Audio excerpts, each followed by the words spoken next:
Ulitin ko po, ang summons po ay isa pong notice to the accused, to the respondent, to the defendant that there is a pending complaint filed in court laban sa kanya. May isang kasong o reklamong na isampa laban sa akusado or sa defendant na kung saan ang ating hukuman ay binibigyan ng pagkakataon ang akusado or defendant na sumagot sa mga reklamong isinampa laban sa kanya.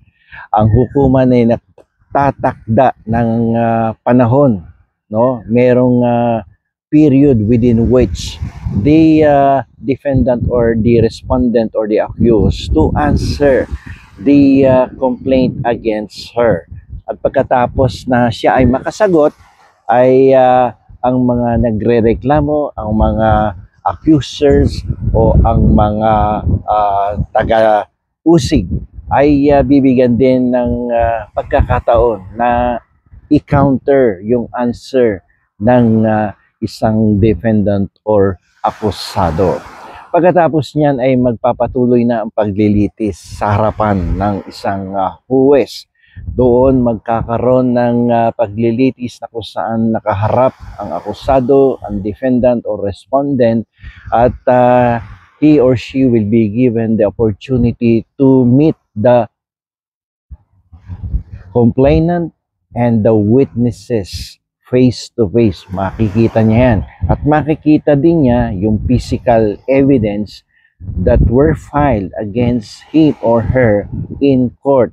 At magkakaroon siya ng pagkakataon na ito ay kontrahin sa pamamagitan ng kanyang mga testimonya at presentasyon din ng kanyang mga ebidensya. At yan ay magpapatuloy hanggang matapos ang paglilitis. Alam niyo po ang service of summons. This is not just a requirement of formality. Hindi lamang ito isang formality. The service of summons is a very critical procedural step that would give the court the power to hear and decide the case.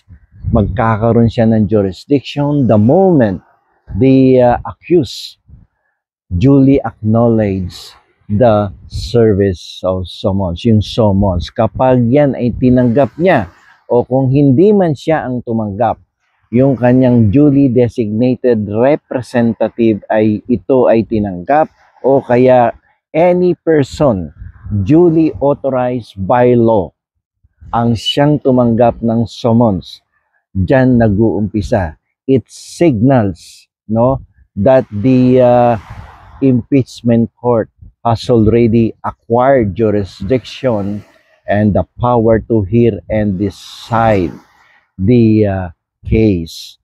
And the service of summons imbues the impeachment trial court the color of legitimacy, fairness, and rule of law. Yung adherence to rule of law. So the impeachment court is imbued with the color of legitimacy, fairness, and adherence to the rule of law.